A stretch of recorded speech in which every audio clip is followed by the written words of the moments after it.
Greeting interwebs, this is Cicabe, and welcome back to some more Pokemon Colosseum. I'm your host Cicabe, and today we have...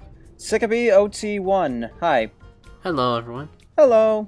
In the last episode, we completed the first 5 battles of Mount Battle to try to get up to Vander. In this part, we shall be continuing onwards and completing the other battles. The other 95, right? Yeah, 95, except... Thankfully, we won't have to do that many just to get to Vander. He's the first area leader, so hopefully that means we won't have to have that many battles. Yeah. Hopefully just like 3. 3 battles, that I can do. Yeah. Maybe 5 more at the most. Yeah. It would make sense if we ended at 10, right? Who's this girl? Yeah. Street performer Nortz, that's a weird name. Colosseum is infamous for its names. Yeah, I know that. Octazuka! On the Technia, please. Yeah, I don't know, but I'd be highly surprised if we don't get some Akazuka action in this video. Yeah. Well, we got Spinda going on, and of course Spinda's got the thing with the spots that aren't the same ever. Well, there's a really high number. And if that number... It's not infinite, but it's pretty much. Go, Mountain Dew! Exactly. The Cold Red will get the action. Yep. It'll take out the grass just fine. Look at all the chemicals. Like all the chemicals in the grass and pour Mountain Dew on a cactus and see what happens. That would actually be an interesting social experiment. Probably nothing would happen, but you know what? I don't care, because your Hitmontop is not in Hyper Mode anymore. Yay. And by social experiment, I mean like the experiment that we can beg the government for money for, but just do silly little things. So we'll need about $10 for a cactus and a bottle of Mountain Dew. We're hoping to post our findings on, one of those government sites. Exactly, it's the cheapest project you'll ever fund. Yes. Once we know what happens when we pour Mountain Dew onto a cactus, we will know what happens when we pour Mountain Dew onto a cactus. I really don't know where we're going with this. Anyways, Kinesis was always not a move for me. Maybe just because I never saw it growing up. Kinesis, interestingly enough, that was introduced in Generation 1, but nobody could learn it in Red and Blue. It wasn't until Yellow that Abra could learn it. And it's pretty much just Sand Attack anyway, so who cares?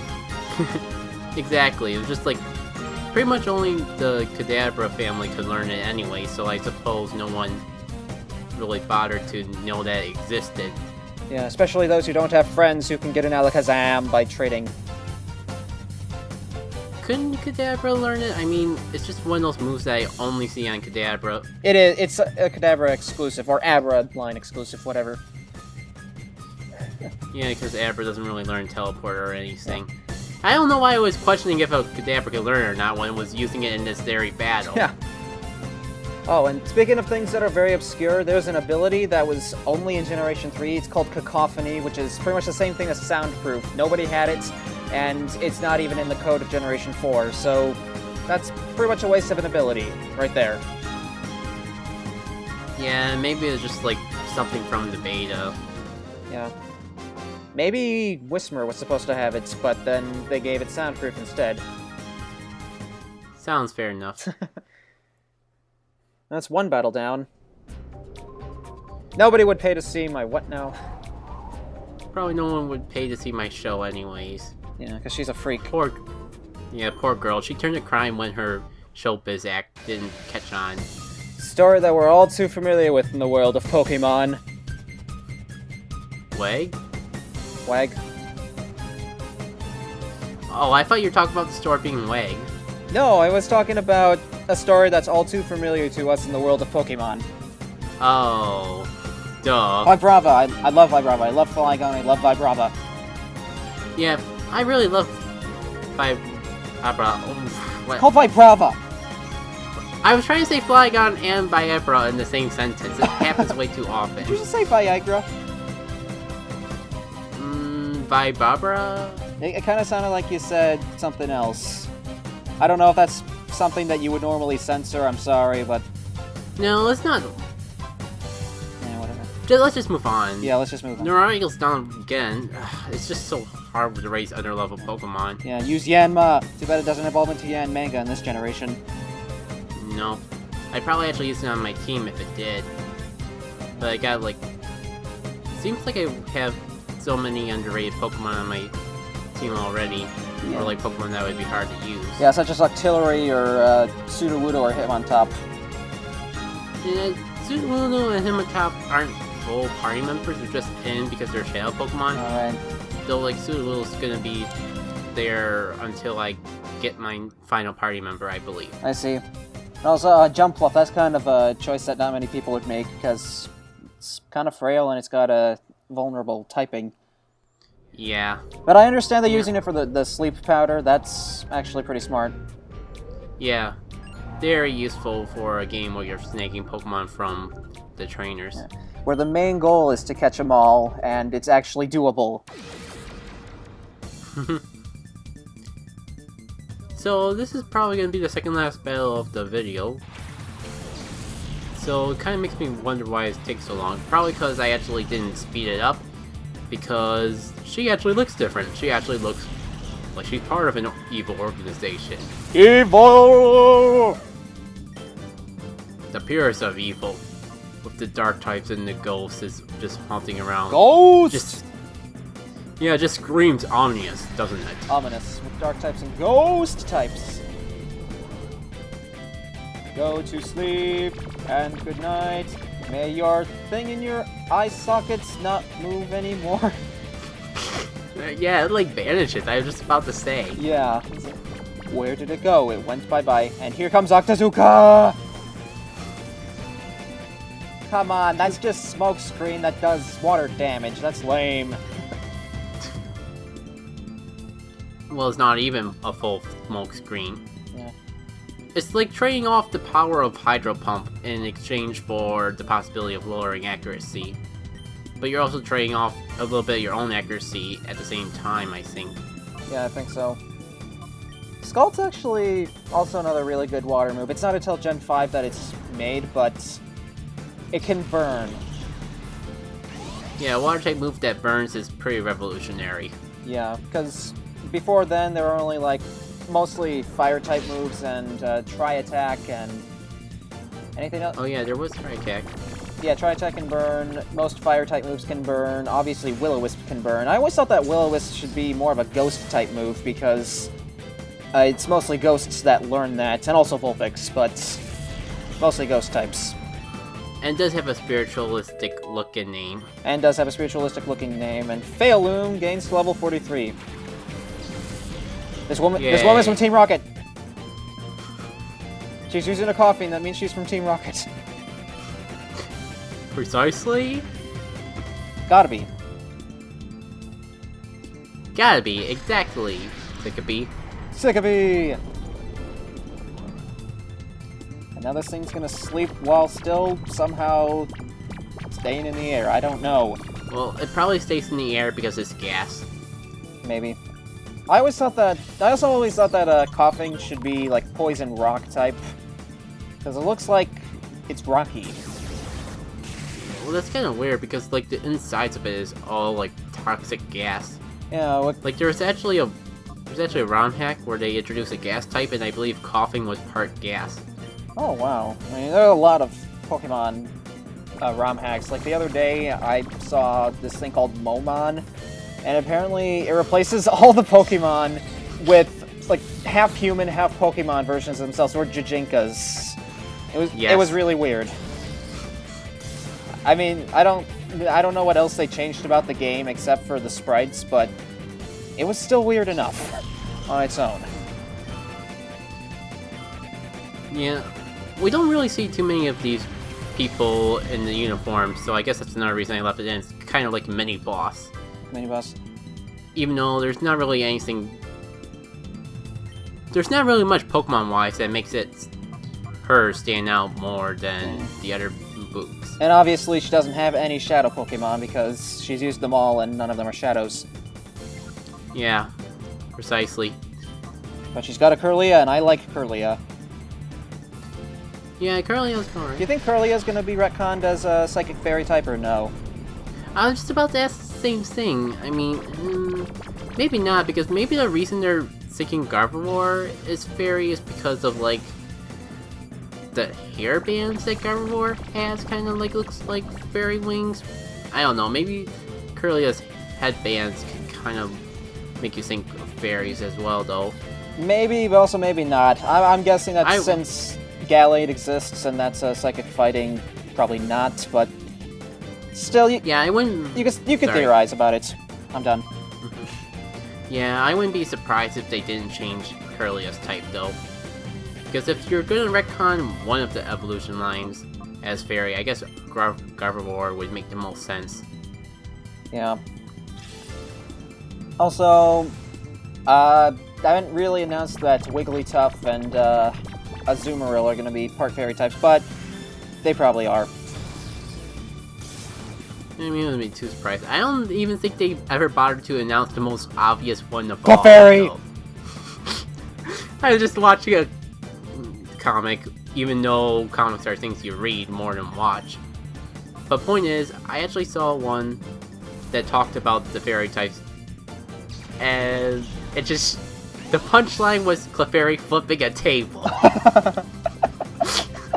Oh yeah, I think I saw the one. It's like Professor Oak talking about, oh, we found out about this fairy type, and turns out Sylveon was it, and also these other Pokemon that we knew about for a while, Jigglypuff, Gardevoir, and Marill, they're all fairy types. Anything else? Nope, that's it for now. Okay. There's like Table flip. Yeah. Also, Mawile's part fairy type. And I kind of theorized that because it's the counterpart of Sableye in 3rd generation, like it's the Ruby exclusive, whereas Sableye's a Sapphire exclusive, I kind of made a theory that Mawile would have no weaknesses because of its new typing, but we found out recently that Fairy type won't resist Fire type moves, so there goes that dream! Double weak to fire, just what Bonneville needed. I don't think that it's going to be double weak. From what I understand, Steel's already weak to fire. From what I understand, fire types resist fairy type moves, but fairies aren't aren't weak to fire. So there's good.